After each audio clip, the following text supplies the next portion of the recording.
In a few moments, the opening half of the concert will conclude with Suite from Le Coq d'Or by Nikolai Rimsky-Korsakov. There are 4 movements with the following subtitles: King Dodon in his palace, King Dodon in the country, King Dodon with the Queen of Shemka, and the wedding march and the lamentable end of King Dodon. Le Coq d'Or, composed in 1906 and 1907, was Rimsky-Korsakov's last work.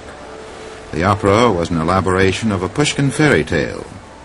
The first performance, a private one, was given in Moscow after Rimsky's death. 5 years later, in 1914, Michael Fokine mounted the work as an opera pantomime with dancers.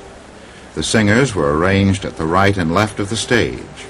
For some reason or other, the Russian imperial court objected to the plot of the opera, a satire upon a ridiculously ineffectual and entirely fantastic King Dodon, ruler of a realm which could never have existed outside of fairy tales. Perhaps the barbs added by the librettists and aimed at absolute monarchs were too much for the Romanovs. In order to assure a performance, Rimsky prepared a French translation of the text so that a Paris staging might be made. The opera came as a surprise to the composer's friends, for he had declared after starting it that he thought he might be well dried up as a composer, and he did not want to find himself in the ridiculous situation of a singer who had lost his voice. The introduction and march were first performed by the Boston Symphony in 1920, and in 1952 Sir Thomas Beecham, a guest conductor, included 4 movements in his program with the Boston Symphony. Here is Mr. Leinsdorf.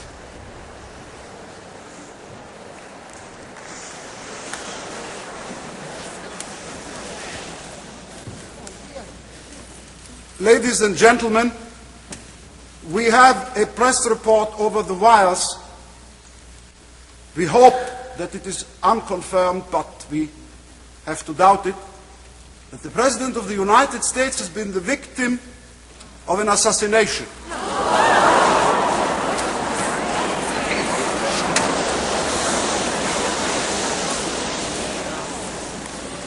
We will play the funeral march from Beethoven's Third Symphony.